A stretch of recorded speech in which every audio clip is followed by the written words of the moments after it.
Bismillahirrahmanirrahim. Assalamualaikum warahmatullahi wabarakatuh. Alhamdulillahirabbil alamin wa bihi nasta'inu ala umuri dunya waddin. Wassalatu wassalamu ala asrofil anbiya'i wal mursalin wa ala alihi wa sahbihi ajma'in, amma ba'du. Yang kami hormati Ketua PGRI Kabupaten Banyumas beserta jajaran pengurusnya. Yang kami hormati Ketua Cabang PGRI se-Kabupaten Banyumas beserta jajaran pengurusnya.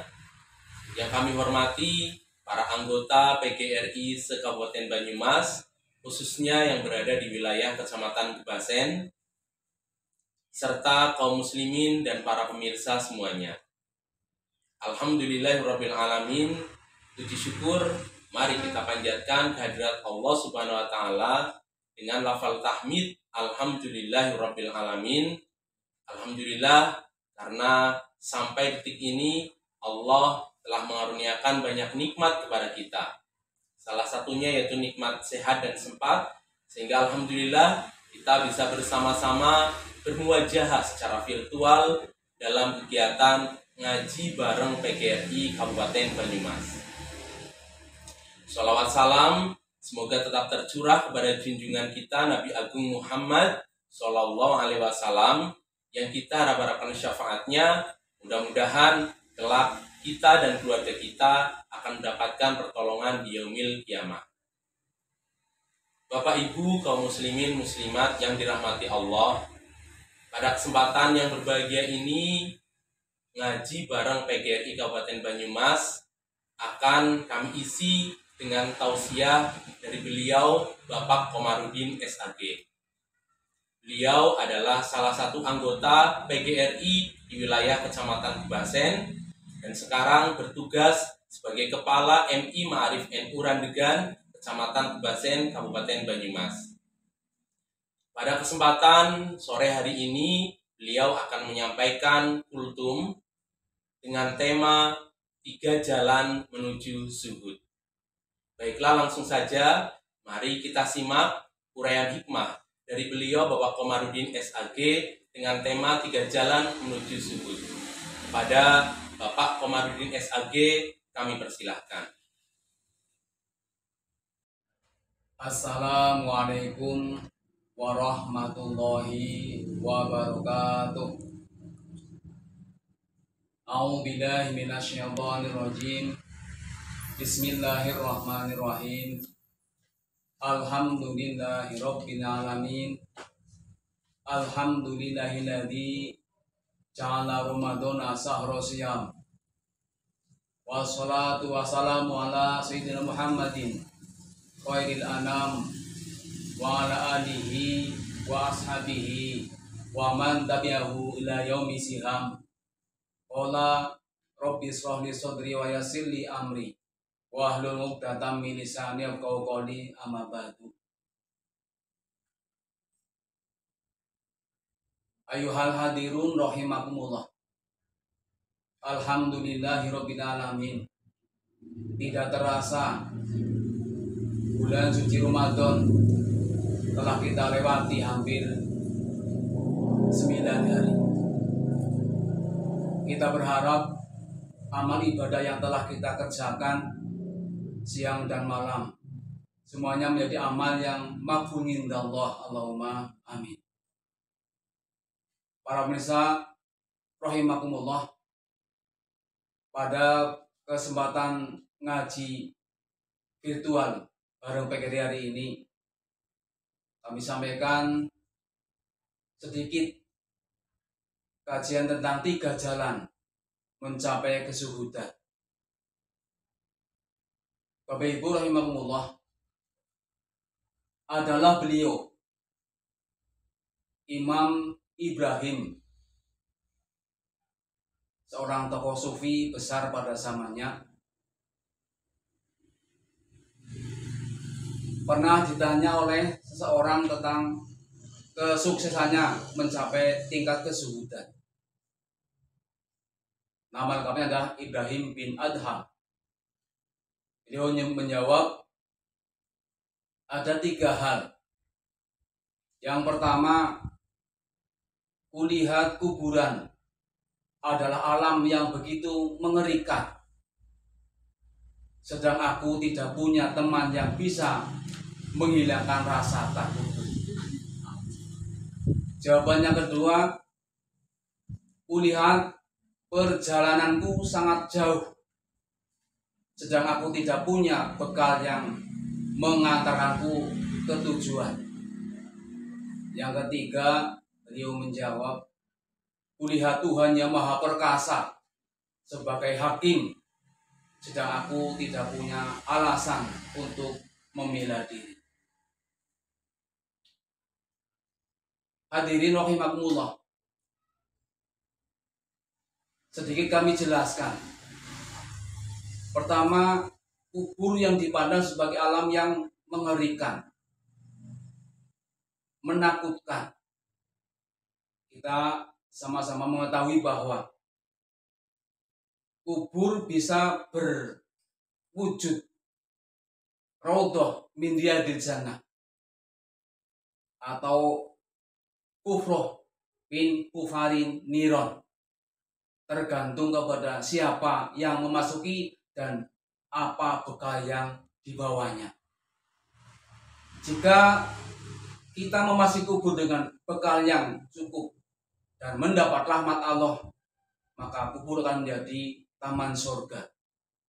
Tetapi jika kita masuk tanpa persiapan yang cukup, maka bisa berubah menjadi kufrah atau jurang dari jurang-jurang neraka. Benar, sungguh ini sebuah hal yang sangat mengerikan. Kemudian hadirin rahimakumullah, perjalananku adalah sangat jauh, sangat panjang. Kita sama-sama memahami kehidupan dunia adalah fana, sementara, akan berakhir dan masuklah ke alam barzakh.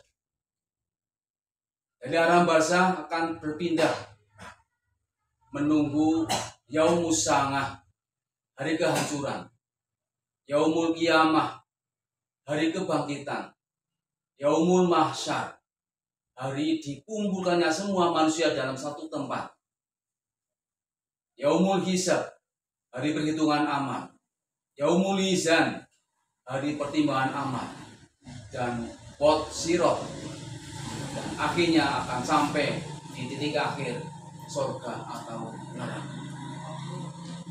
Fase-fase ini semuanya membutuhkan waktu yang sangat panjang dan bekal yang sangat banyak. Inilah kenapa beliau sampai merenung begitu dalam akan hal ini, mengingat bekal yang beliau kumpulkan belum mencukupi untuk perjalanan yang begitu jauh. Hadirin rahimakumullah, sedikit siapa itu Ibrahim bin Adham. Dalam risalah Al-Qaisiriyah, di situ disebutkan bahwa beliau adalah seorang sufi yang asal mulanya adalah seorang pembesar, seorang raja, Abu Ishaq Muhammad bin Mansur. Nama lengkapnya anak dari penguasa Balkan. Kalau sekarang adalah Afghanistan. Suatu ketika beliau sedang berburu di hutan dengan perbekalan yang cukup banyak. Ketika asik berburu, tiba-tiba ada hatif, suara tanpa rupa. Hai Ibrahim, untuk inikah kau diciptakan? Untuk inikah kau diperintahkan? Beliau termangu sambil kebingungan karena ada suara tanpa rupa. Beliau naik kudanya, kembali ada suara. Hai Ibrahim, demi Allah, bukan untuk ini kau diciptakan dan bukan untuk ini kau diperintahkan. Akhirnya beliau dalam kegalauan berjalan menyusuri hutan sampai akhirnya beliau bertemu dengan seorang penggembala yang ternyata dia adalah pekerja dari ayahnya. Disinilah titik balik dari beliau. Dalam renungan perjalanannya, beliau sampai pada akhirnya mengganti kuda dengan kuda sang pengembala, mengganti pakaian dengan pakaian sang pengembala, kemudian berjalan menyusuri hutan, dan pada akhirnya beliau sampai di negeri Mekah Al-Mukarramah.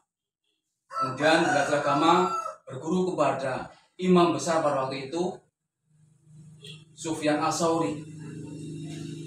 Juga ulama besar pada masa itu yaitu Imam Fudail bin Iyad. Sampai cukup ilmunya dan beliau kemudian kembali menetap di Syria, hidup sebagai seorang rakyat jelata biasa yang bekerja untuk menghidupi dirinya sampai akhir hayatnya. Hadirin rahimakumullah, apa yang menarik dari perjalanan Ibrahim ini? Beliau mencapai kezuhudan. Dari seorang pangeran, seorang raja menjadi rakyat jelata yang hidup sangat sederhana. Ini sungguh luar biasa. Lalu kaitannya dengan puasa yang kita kerjakan itu apa?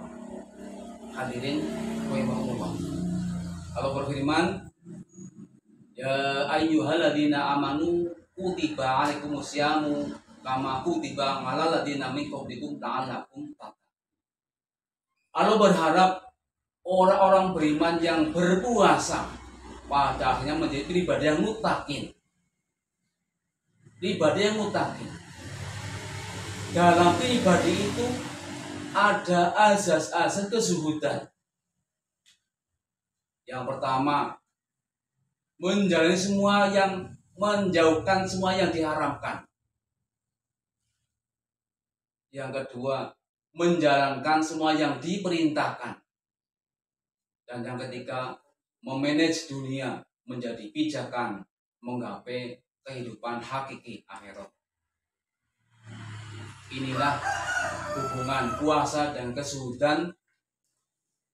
Harapannya, semoga kita dengan puasa ini akan tertanam pada jiwa kita, pada pribadi kita, azas-azas kezuhudan. Kita bisa menjauhi semua yang diharamkan, sekecil apapun. Kita bisa menjalankan yang diperintahkan seperti apapun, dan kita bisa memanage kehidupan dunia ini sehingga dunia tidaklah sebagai tujuan, tapi menjadi pijakan menggapai kehidupan akhirat yang sebenarnya, yaitu maslahatul akhirat. Demikian yang kami sampaikan sedikit, semoga bermanfaat. Kurang lebihnya mohon maaf. Ihdinas siratal mustaqim. Assalamualaikum warahmatullahi wabarakatuh. Terima kasih kepada Bapak Komarudin SAG atas tausiahnya. Alhamdulillah, pada kesempatan sore hari ini kita telah bersama-sama mengaji dengan tema 3 jalan menuju kezuhudan.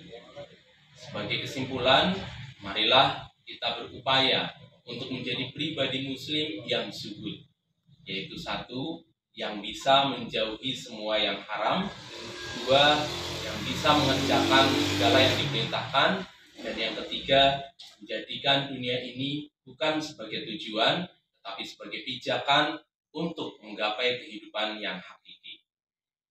Bapak Ibu, kaum muslimin muslimat, serta para pemirsa semuanya, demikianlah kegiatan ngaji bareng PGRI pada kesempatan yang berbahagia ini. Selamat menantikan waktu berbuka puasa. Saya, Subur Budiantoro SPDI, sebagai moderator, apabila banyak salah dalam menyampaikan tugas, kami mohon maaf yang sebesar-besarnya. Billahi taufiq wal hidayah. Wassalamualaikum warahmatullahi wabarakatuh.